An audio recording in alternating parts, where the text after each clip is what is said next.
عملت لكم بسكوت صحي بطعم الشوكولاته والقهوه. عايزه اقول لكم ميكس كده فظيع، هتحبوه جدا وهتحبوا طعمه. يمكن وصفات البسكوت اللي فعلا طلعت لذيذه جدا، طعمه قريب كده من البوريو. تعرفوا تعملوا بيه وصفات تانية، ممكن تغطوه بالشوكولاته، يعني هو مرن معاكم ويمشي معاكم في اي حاجه.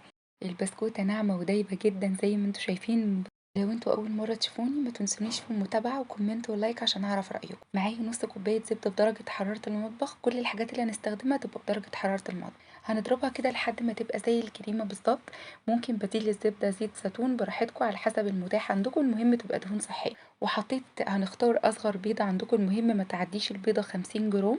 وهنحط عليها رشة بسيطة من الفانيليا، وهنبتدي نضربهم هنا مع بعض. الخطوة دي هتحطوا عسل نحل أو سكر ستيفيا. هنا كنت محضرة كوبايتين من الدقيق الأسمر، شلت منهم معلقتين حطيته مكانهم كاكاو، وحطيت على طرف المعلقة كده حاجة بسيطة من البيكنج باودر، وابتديت اصب الخليط عليه واقلبهم هما الاتنين مع بعض. هخلط بس المكونات مع بعض، انا ما بعجنش، هتبقى زي عجينة البسكوت العادية جدا. هبستها بس لحد ما ادخل المكونات مع بعض وتتكون معايا عجينة. اخدها كده اشكلها بايدي، احس ان هي ما بتشققش، يبقى هي كده تمام. الخطوة التانية واللي هي المهمة، انا هجمع العجين مع بعض كده وادخلها التلاجة نص ساعة. ايه فايدة التلاجة؟ ان انا لما اعمل عليها اي نقشة هتبقى متماسكة معايا وهعرف اشكلها زي ما انا عايزة. بس المهم نص ساعة ساعة على قد ما تحبوا، يعني على حسب ما يسمح لكم وقتكم.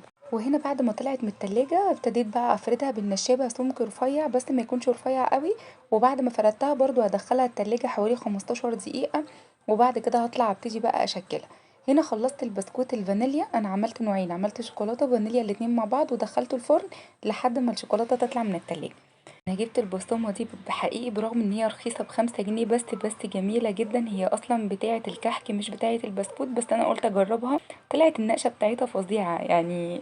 ما كنتش اتوقع ان هي رخيصه هتعمل شكل حلو كده. وبعد ما شكلتهم وقطعتهم برضو دخلتهم التلاجة 15 دقيقة. وبعد كده دخلتهم على فرن مسخن مسبقا ب5 دقايق على درجة حرارة 160. هتقعد في الفرن من 20 ل25 دقيقة، مش اكتر من كده عشان ما تتحرقش. وده شكله بقى بعد ما طلع. طبعا تقدروا بقى تغطوه بالشوكولاته، وممكن تسيبوه تاكلوه هو كده، طعمه اصلا جميل جدا. اللي انتوا عايزينه بصراحه، هو ينفع في كل الوصفات. اتمنى تكون الوصفه عجبتكم، والف صحتين وهنا.